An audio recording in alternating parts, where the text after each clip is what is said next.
mga ka-cooking serye, idwa na iago munutot ako si sardinas with pechay.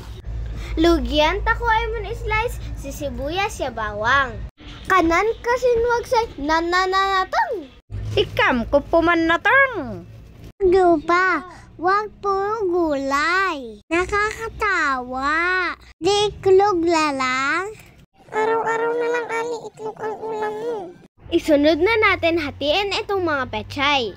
Baka kunayan no apay nga kastoy ti panag-slice ko ito'y pechay. Ganitong slice kasi ang alam ng mga kasamahan namin. Ngumno kunda tayo nga igurot siya paatidog. Pero ganitong slice na lang ang aking ginawa kasi ito ang mas madali sa akin. Tapos na natin i-prepare lahat ng sangkap. Buksan na natin ang kalan.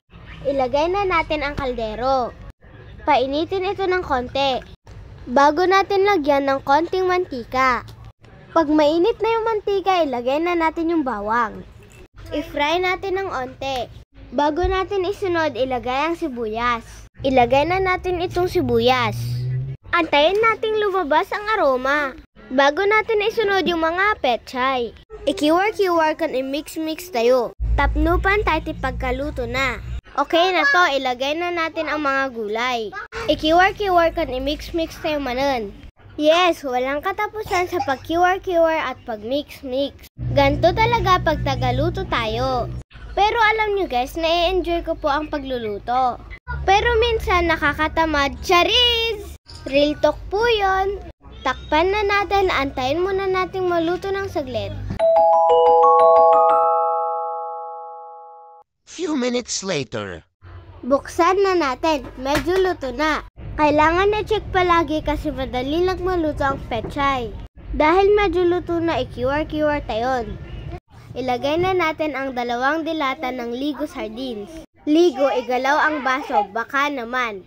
Mapansin mo ako. Charis, kanta ba yun? Ay, sige kit din agyo pa agkiwar-kiwar kan. Baka muskat pa'y day talut-lutuom.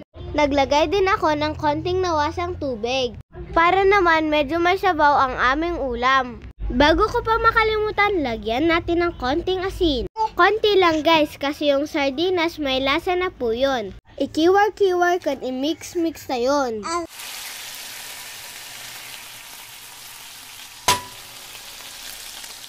A few minutes later. Hindi pa ilagay mo na ang ulo ni Ali.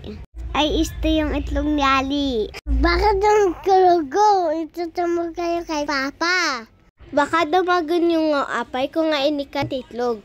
Ikakda kayo titip guys. Sa karkaron no ad-ado kayo. Inikak ti itlog tapno umad-ado siya si Dami. Kiwar tayo tapno mix-mix amin kayo kabil tayo. Tapnumot lang maihalo sa itlog ijay vegetable. Tikman na natin. Okay na yung lasa. Masarap.